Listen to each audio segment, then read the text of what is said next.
Some people think winter survival is about bravery, but winter doesn't care how brave you feel. Winter cares about stores, about planning, about what you did in October when you still had daylight to waste. Today, we open the root cellar and count what's real.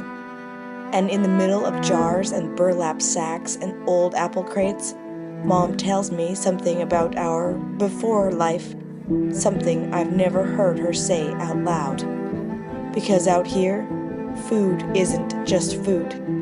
It's memory, it's security, and sometimes it's the difference between peace and panic. Hearth Horizon, a Kootenay Homestead Chronicle, Season 1. Created and narrated by Chelsea Blackmore.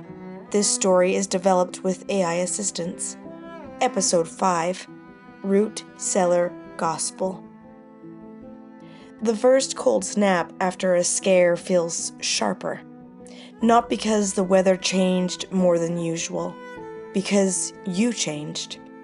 After the night watch, I wake with that tired clarity you get when your body didn't sleep deep, but your mind learned something important. The house is quiet. The stove is glowing. The air smells like wood smoke and yesterday's soup. I step onto the porch for a minute and let the dawn find me. The light is pale, angled, clean. My chest loosens. My nerves still hum, but quieter. Light log. Morning light steady. Cold air. Nervous system settling. Body wants warmth and routine. Inside, Mom is already moving. She's not loud about it, she never is. But the kitchen has that organized feeling it gets when she's in season mode. Dad is at the table, doing sums on a paper that looks like it's been folded too many times. Mary is sitting at the end. Hair messy, eyes sharp.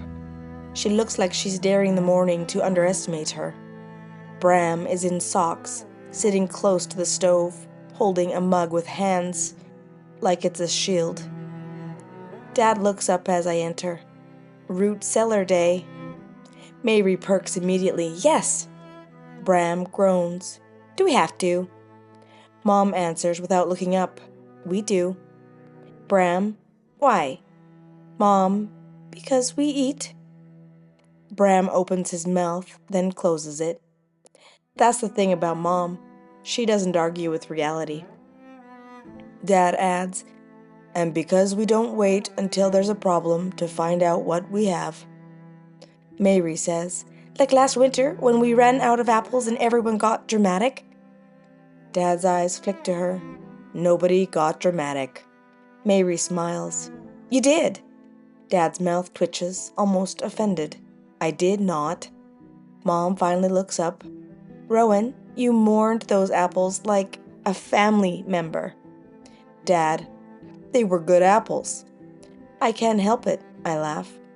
It comes out quieter than I expect, but it loosens something in the air. Bram's shoulders drop a fraction. He sips his drink and looks less haunted. Mom hands me a bowl of oats that have been soaked and cooked down with butter and salt. No sugar. Not because we're purists, because today is about steadiness. Dad says, after breakfast, we count. We rotate, we label, then we decide what needs doing before the ground locks up. Mary sits straighter. I can do inventory. Dad nods. You will. Bram tries to slide lower in his chair. Can I be on not inventory? Mom's voice softens just slightly. You can be on apples and potatoes. Bram looks suspicious. That's still inventory. Mom's eyebrow lifts. Bram sighs. Fine. We dress for cold and head outside. The root cellar door is a thick slab of wood, set into the side of a hill behind the house. It's one of those places that always feels like a secret, even though it's just practical. Dad unhooks the latch. The hinges creak. Cold air breathes out like the earth itself is exhaling. Mary rubs her hands together. Smells like dirt. Mom nods. Good. Dirt is stable. Bram wrinkles his nose. It smells like old. Dad says, old is what makes food last. We step inside. The cellar is dim and cool. Shelves lined with jars that catch the lantern light like small worlds. Carrots pickled, beets, fermented cabbage, broths rendered fat in pale jars, dried herbs in bundles hung from twine. On the floor, crates of apples and pears, sacks of potatoes, baskets of onions, squash stacked like sleeping animals. Every item is a quiet sentence that says, we planned. Dad hands Mary a notebook and pencil. You write. Ciaran counts jars. Bram checks apples and potatoes. Your mom checks ferments. Mom says, and we check for soft spots, mold, freeze damage. Bram makes a face. Why do I always get the gross jobs?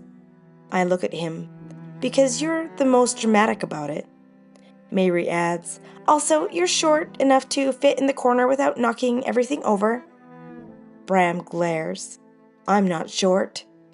Dad's voice is calm. Bram, apples. Bram mutters, yes, sir. But he does it. The work begins. It's not glamorous, but it's oddly satisfying. Count, write, rotate. Carrot ferments, 6 jars. Mary writes fast, her handwriting sharp and slanted like her personality.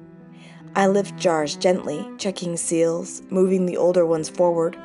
Mom checks the crocks, lifts lids carefully, smells like she's reading a paragraph. Smells clean, she says. Good tang. Dad checks potatoes for soft spots. He moves them like a man who's moved potatoes for decades. Bram is crouched near an apple crate, poking each apple like it might betray him. This one's squishy. Dad glances. Set it aside. That's pie. Bram's face brightens. Pie? Mom says. Not pie today. Bram's face falls again. This family is cruel. Mary smirks. Says the boy who survived a cougar night. Bram freezes. It wasn't a cougar night. I glance at him. It was a cat night. Bram whispers. Don't call it that. Mom speaks gently. We don't feed fear with names. Bram looks at her. But it is scary. Mom nods. Yes, and you're allowed to feel that. Bram swallows. Okay. Then he goes back to apples. A few minutes later, I notice Mom standing still by a shelf in the far corner. She's looking at a small box. Not a jar, not food. A box. Dad notices too. He doesn't ask right away. He gives her space. Mom reaches for it and pulls it down carefully, like it's fragile. Mary glances up. What's that? Mom hesitates. Old things. Bram peers. Like treasure? Mom's mouth twitches. Not treasure. She sets the box on a shelf and opens it. Inside are a handful of photos, edges worn, a small folded paper, a stethoscope, old and heavy, not the plastic modern kind. My stomach tightens, because I've seen that stethoscope once before, when I was small. I remember touching it and Mom snapping the box shut too fast. Dad's voice is quiet. You haven't opened that in a long time. Mom's fingers rest on the metal. I know. Mary leans forward. Is that from before? Before. That word is always a door in our house. Most days it stays closed. Mom looks at me. You remember a little? I do. I remember school hallways. I remember bus noise. I remember streetlights at night.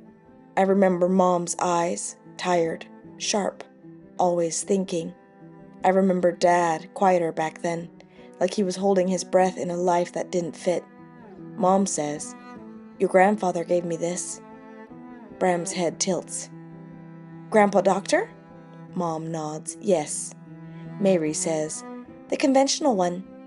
Mom's eyes flick to her. Don't say it like it's a swear word. Mary's cheeks flush. I didn't mean... Dad cuts in gently. She's just learning language. Mom exhales slowly. Yes. She touches the folded paper and opens it. It's a note. The handwriting is neat, tight. Mom reads silently, then puts it back. I don't ask what it says. I can feel the weight in her chest like it's in mine. Dad's voice stays calm. You want to tell them? Mom's jaw tightens, then loosens. She nodded once. Before the homestead, she says, we lived in town. Bram wrinkles his nose. Town is loud. Mom gives a small smile. Yes, town is loud. Mary asks, why did we leave? Dad doesn't answer. He lets Mom. Mom looks at the shelves of jars, then at us. Because I got tired, she says carefully, of watching people chase health like it was a product. Pills for symptoms, coffee for exhaustion, light at night like the sun didn't matter, food that wasn't food. Bram fidgets. But doctors help people. Mom nods immediately. They do. Many do. Your grandfather helped a lot of people. Mary asks, so why were you tired? Mom's voice drops. Because the system is not designed for wholeness. It's designed for emergencies and for maintenance. Dad says quietly, and your mother wanted wholeness. Mom looks at him, gratitude and grief braided together. Yes. I watch her hands. They're steady, but her fingers press the metal stethoscope like she's grounding herself. Mom continues. After you were born, she looks at me. After Ciaran. My throat tightens a little. I don't like being the hinge point of family history, but I am. Mom says, I started paying attention, not just to diseases, to inputs, light, sleep, food, stress, sun, darkness. Bram asks, small, is that why you make us go outside at sunrise? Mom's eyes soften. Yes. Mary says, that's actually kind of cool. Mom snorts quietly. It didn't feel cool at the time. Dad adds, it felt like we were driving away from everything we knew. Mary looks at Dad. Were you scared? Dad pauses. That's rare. Then he says, yes. Bram's eyes widen. Dad continues, voice low. I was scared of failing you. Scared of being responsible for something I couldn't control. He gestures at the cellar. But I knew how to work land. I knew animals. I knew weather. I didn't know cities. Mom says, and I knew clinics. I knew studies. I knew how to think in systems. She looks around. So we built our own system. Silence. It's not dramatic silence. It's the kind that sinks into you and makes you understand your parents are real humans, not just parents. Mary's voice is quiet now. Did people think you were crazy? Mom smiles, but it's not happy. Yes. Bram asks, did you lose friends? Mom's smile fades. Yes. Dad's voice is steady, but we gained something else. Bram looks around the cellar. We gained jars? Mary laughs, quick, surprised. Even Mom laughs softly. Dad's eyes soften. We gained security. We gained quiet. We gained skills. I add quietly, we gained ourselves. Dad looks at me. He doesn't say anything, but he nods once. Mom closes the box gently and puts it back on the shelf, not hiding it, just placing it. Then she claps her hands once, practical mode returning. Okay, back to work. The rest of the inventory feels different, like the jars aren't just jars. They're a story built one season at a time. By late afternoon, we've finished counting, rotating, and making a short list for what needs to happen before the deep freeze. More firewood stacked closer. One more batch of ferments checked. Insulation around the waterline verified. And a plan for extra coop reinforcement if the cat returns. Dad looks at the notebook. Good. Mary looks proud. Bram looks relieved it's over. Mom says, "We did it well." Then Bram points to the pie apples. "So pie?" Mom looks at him like she's thinking about saying no for principle. Then she sighs, dramatic in her own way. "Fine, pie tonight." Bram throws both hands in the air like he just won a war. Mary says, "He's insufferable." Dad says, "He's 9. Mom adds, "And he's learning to associate work with warmth. Let him." We leave the cellar and the cold air hits again. The sun is already low, shadows long. I look toward the timberline without meaning to. I don't see anything, but I feel the shape of the wild beyond our fence. Not as a villain, as reality. And I realize something. The root cellar isn't just about food. It's about trust. It's about knowing that when winter tries to make you anxious, you can open a door in the earth and see proof that you didn't waste your season, that you planned, that you remembered, that you can breathe. Next time, the work turns outward again. We head into the timber for late season firewood, because warmth is a promise you have to earn, and we learn the difference between a tree that falls clean and a tree that falls wrong, because out here, even woodcutting is a lesson in humility. Next episode, Timberline Promise. You have been listening to Hearth Horizon, a Kootenay Homestead Chronicle. Check back for more episodes and comment below what you want to see next. Created and narrated by Chelsea Blackmore. This story is developed with AI assistance.